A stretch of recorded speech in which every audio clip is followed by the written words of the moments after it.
भगवान श्री कृष्ण को अर्जुन बहुत प्रिय थे। अर्जुन को अपनी वीरता पर अभिमान होने लगा था जिससे उनकी शक्ति क्षीण हो सकती थी।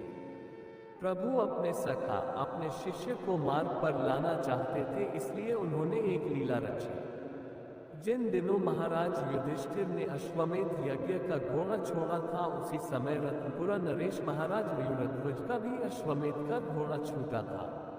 पांडवों के अश्व रक्षा में अर्जुन के साथ स्वयं प्रभु श्री कृष्ण थे, जबकि मयूरध्वज का बेटा ताम्रध्वज अपने अश्व के साथ था। दोनों पक्षों के बीच युद्ध हुआ। श्रीहरि की लीला से ताम्रध्वज ने अर्जुन को पराजित कर उनका घोड़ा ले लिया। अर्जुन की जब बेहोशी टूटी तो वह अपने घोड़े के लिए बेचैन हुए और श्रीहरि से लाज रखने की मदद मांगी। माया से श्री कृष्ण और अर्जुन दोनों ने ब्राह्मण का वेश बनाया और मयूरध्वज के महल मदद मांगने पहुंचे। मयूरध्वज से मदद का वचन लेने के बाद श्री कृष्ण ने बताया, मेरे पुत्र को सिंह ने पकड़ लिया है। मैंने बार बार प्रार्थना की कि मेरे एकमात्र पुत्र को छोड़कर मुझे खा जाओ, लेकिन वह नहीं मानता। बहुत प्रार्थना करने पर वह माना है, लेकिन उसने एक शर्त रखी है कि अगर राजा मयूरध्वज की पत्नी और बेटे राजा के शरीर का दाहिना अंग चीरकर मुझे सौंप दे तो मैं तुम्हारे बेटे को छोड़ दूंगा। राजा ने वचन पूरा करने के लिए पत्नी और बेटे को बुलाया। उनकी पत्नी और बेटे दोनों ने मयूरध्वज के बदले अपना शरीर देने की बात कही, लेकिन श्री कृष्ण नहीं माने। मजबूरन पत्नी और बेटे ने मयूरध्वज के शरीर को चीरना शुरू किया तो उनकी बाईं आंख से आंसू निकल आए। श्री कृष्ण ने कहा कि दुखी मन से दिया गया दान हमें स्वीकार नहीं है। मयूरध्वज ने कहा, आंसू निकलने का अर्थ यह नहीं है कि मैं दुखी हूँ, बल्कि बायां अंग अपने दुर्भाग्य पर पछता रहा है कि वह क्यों नहीं आपके काम आया। श्री कृष्ण अपने शंख चक्र गदा धारण किए अपने सौम्य रूप में प्रकट हुए और मयूरध्वज से वरदान मांगने को कहा।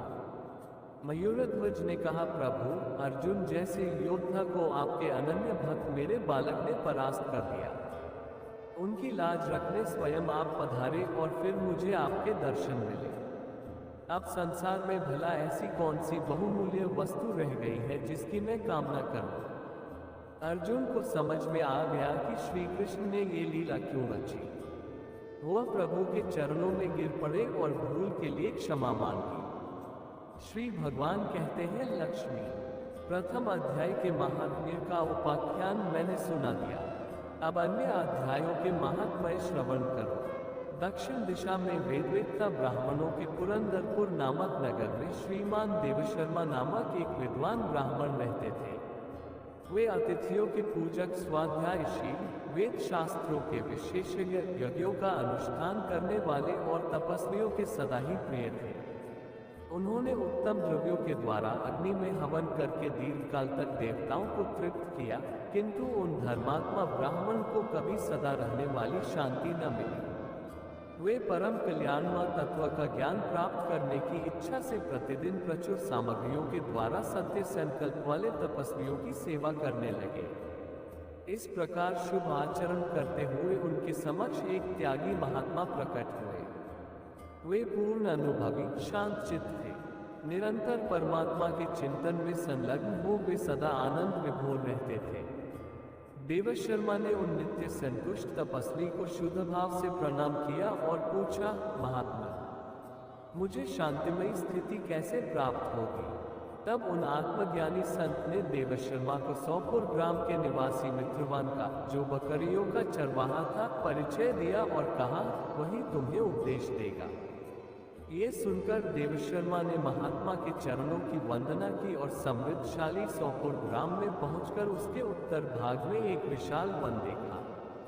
उसी वन में नदी के किनारे एक शिला पर मित्रवान बैठा था। उसके नेत्र आनंदातिरेक से निश्चल हो रहे थे। वह अपलक दृष्टि से देख रहा था। वह स्थान आपस का स्वाभाविक वैर छोड़कर एकत्रित हुए परस्पर विरोधी जंतुओं से घिरा था, जहां उद्यान में मंद मंद वायु चल रही थी। मृगों के झुंड शांत भाव से बैठे थे और मित्रवान दया से भरी हुई आनंदमय मनोहरणी दृष्टि से पृथ्वी पर मानो अमृत छिड़क रहा था। इस रूप में उसे देखकर देवशर्मा का मन प्रसन्न हो गया। वे उत्सुक होकर बड़ी विनय के साथ मित्रवान के पास गए। मित्रवान ने भी अपने मस्तक को किंचित नवाकर देवशर्मा का सत्कार किया। तदनंतर विद्वान देवशर्मा अनन्य चित्त से मित्रवान के समीप गए और जब उसके ध्यान का समय समाप्त हो गया, उस समय उन्होंने अपने मन की बात पूछी। महाभाग, मैं आत्मा का ज्ञान प्राप्त करना चाहता हूँ। मेरे इस मनोरथ की पूर्ति के लिए मुझे किसी उपाय का उपदेश कीजिए जिसके द्वारा सिद्धि प्राप्त हो चुकी हो। देवशर्मा की बात सुनकर मित्रवान ने एक क्षण तक कुछ विचार किया।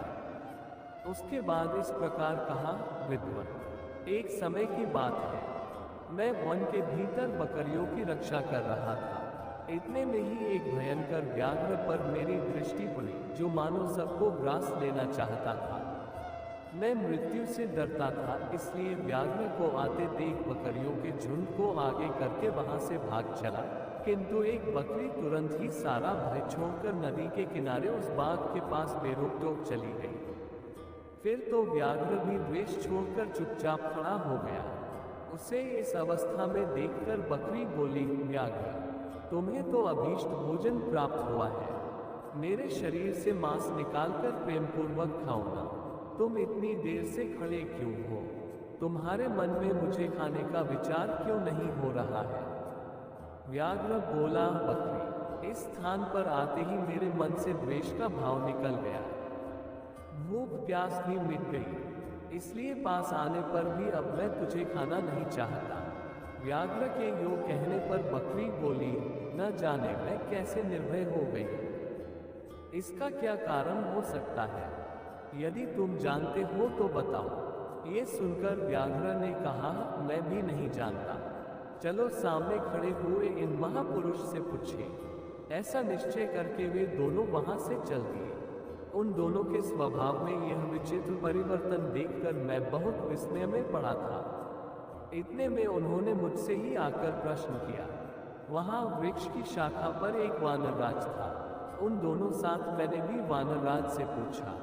विप्रवर, मेरे पूछने पर वानरराज ने आदर पूर्वक कहा, अजापाल, सुनो, इस विषय में मैं तुम्हें प्राचीन वृतांत सुनाता हूँ।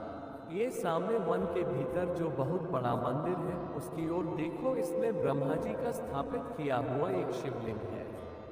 पूर्व काल में यहाँ सुकर्मा नामक एक बुद्धिमान महात्मा रहते थे जो तपस्या में संलग्न होकर इस मंदिर में उपासना करते थे। वे वन में से फूलों का संग्रह कर लाते और नदी के जल से पूजनीय भगवान शंकर को स्नान कराकर उन्हीं से उनकी पूजा किया करते थे। इस प्रकार आराधना का कार्य करते हुए सुकर्मा यहाँ निवास करते थे।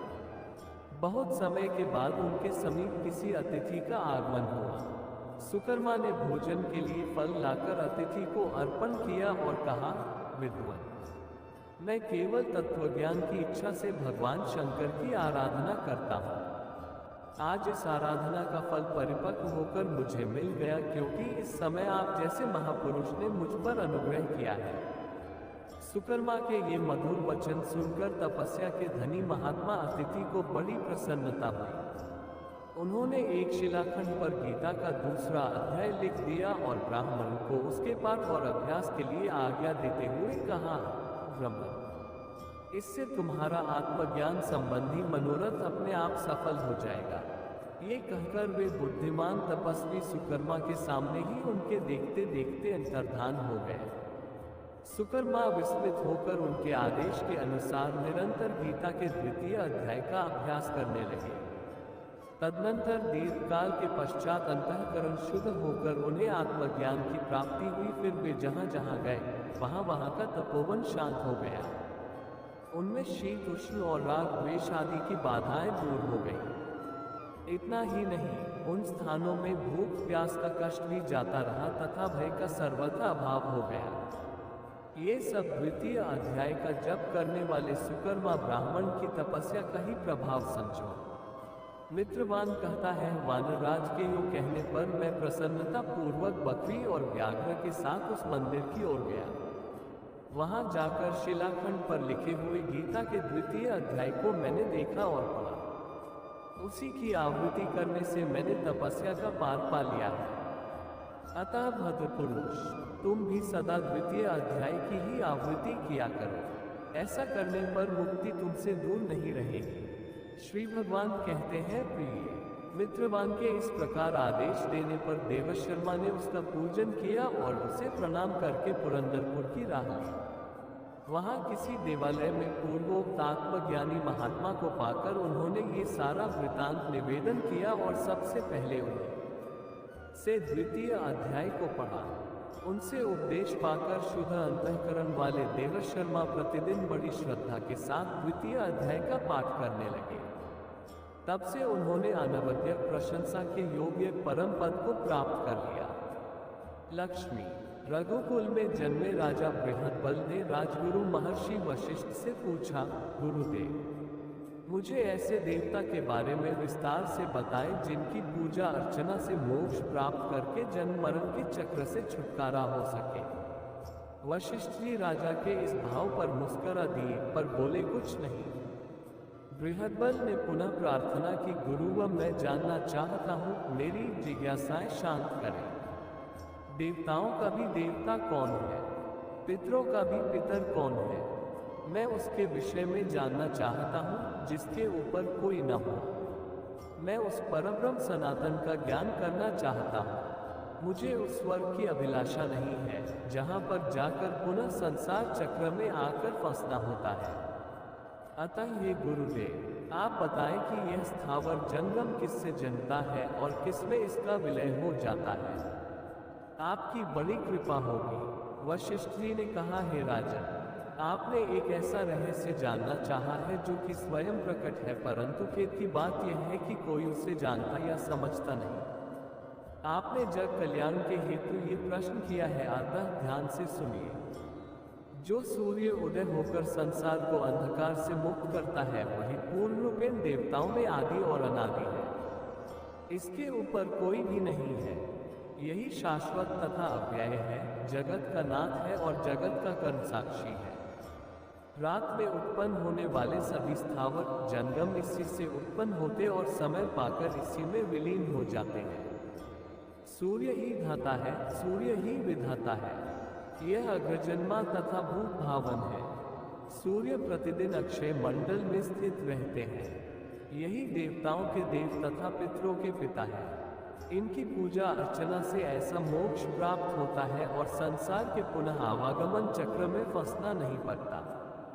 इसी से जगत का शुभारंभ हुआ है और इसी में विलीन हो जाएगा। राजा बृहद्बल ने कहा, गुरुवर, इसका तात्पर्य यह है कि साक्षात देव सूर्य ही सर्वेश्वर है। इंद्रादि सभी देवताओं में श्रेष्ठ है। कोई ऐसा स्थान है जहां पर इनका पूजन करने से स्वयं ही पूजन स्वीकार करते हैं, जिसे इनका आद्य स्थान कहा जाए। वशिष्ठ जी ने कहा, रघुकुल नरेश, चंद्रभागा नदी के तट पर सांब नामक एक नगर बसा है, जहां पर भगवान सूर्य नित्य विराजते हैं। यहीं पर विधि विधान से की गई पूजा को भगवान सूर्य स्वयं ग्रहण करते हैं। राजा बृहद्बल ने पूछा, केवल इसी स्थान का महत्व क्यों है? वशिष्ठ जी ने बताना शुरू किया, अदिति के 12 पुत्र हुए थे जिन्हें कि द्वादश आदित्य कहा जाता है। इन द्वादश आदित्यों में से 10वें आदि विष्णु नामक अदिति के पुत्र हैं। इन्हीं श्री विष्णु ने वासुदेव के घर कृष्ण अवतार लिया है तथा इन्हीं कृष्ण के पुत्र सांब हुए हैं। एक बार श्री कृष्ण अपने साथ ब्रह्मा के मानस पुत्र नारद जी को लेकर द्वारका में आए। देवर्षि नारद को देखकर सभी उनका स्वागत सत्कार करने लगे, पर राजकुमार सांब मूर्खतावश उनकी उपेक्षा और परिहास करता रहा। नारद जी को क्रोध आ गया और उन्होंने उसकी मति सुधारने का मन बना लिया। आतिथ्य लाभ लेने के बाद विदा होते समय नारद ने श्री कृष्ण को कहा, आपके पुत्र सांब का रूप और यौवन इतना मनोहर है कि संसार की कोई भी स्त्री उसे देखकर विचलित हो जाए। मुझे तो ऐसा प्रतीत होता है कि आपकी 16,000 रानियां भी उस पर मोहित हैं। इस बात पर श्री कृष्ण ने विश्वास न किया और बात आई गई हो गई। कुछ समय के उपरांत नारद पुनः द्वारका आए। इस समय श्री कृष्ण रवतक पर्वत पर एक उद्यान में अपनी रानियों के साथ क्रीड़ा कर रहे थे। सभी ने भरपूर श्रृंगार कर रखा था और कुछ ने काम क्रीड़ार्थ न्यूनतम वस्त्र पहन रखे थे।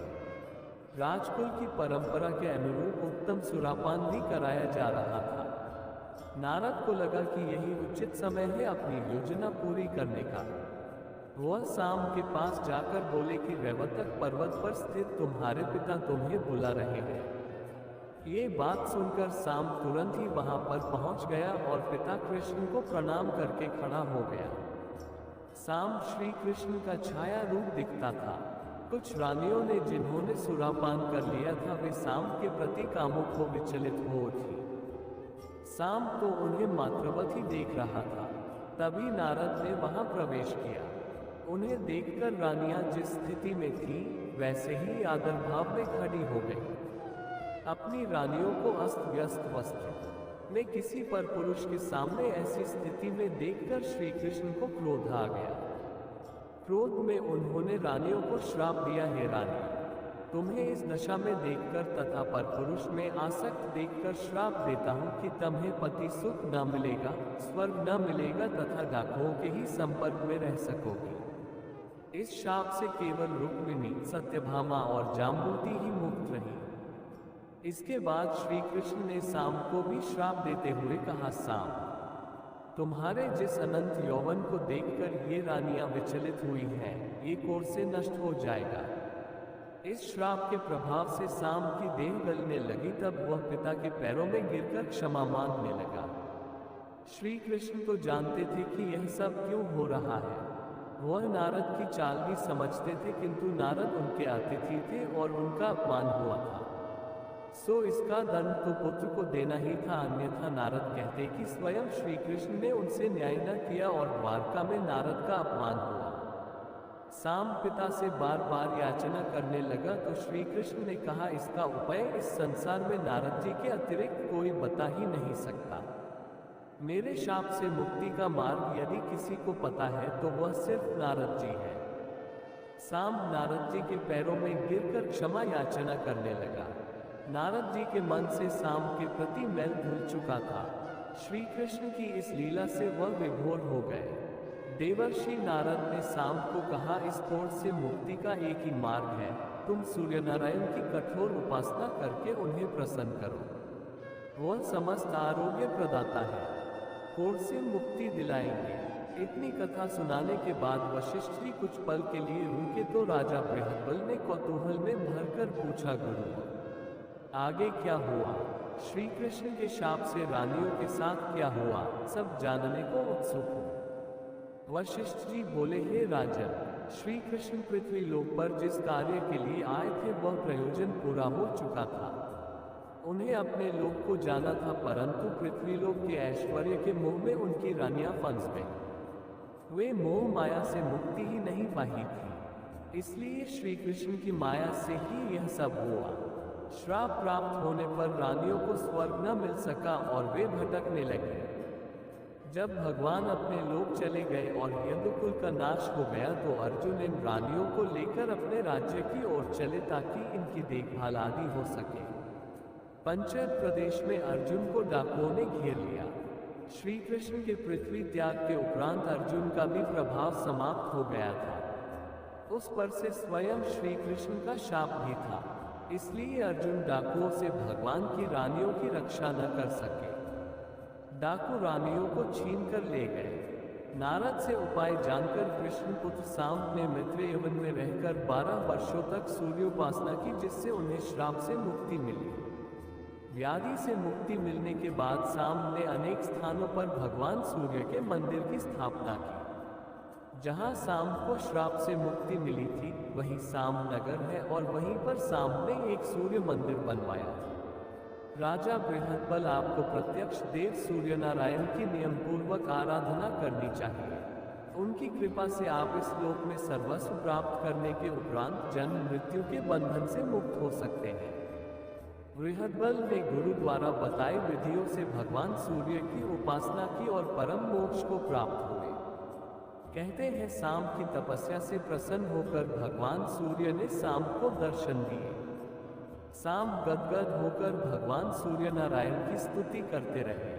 साम भाव में भरकर सूर्य नारायण की स्तुति करते गए। सूर्य नारायण भी भक्त को निराश नहीं करना चाहते थे। शाम को पता ही नहीं चला कि स्तुति के क्रम में कब 4 दिन बीत गए। इसलिए छठ पूजा का उत्सव 4 दिनों का मनाया जाता है। सौर पुराण की कथा। ये कथा सौर पुराण की है, जिसमें भगवान सूर्य को इष्ट मानकर उनके प्रभाव और महात्म्य का वर्णन आया है। परमात्मा में कोई भेद नहीं है। हम मानव अपनी अंतर्दृष्टि के कारण श्रेष्ठता और हीनता का प्रपंच रचते हैं। परमात्मा के मध्य ऐसा नहीं है।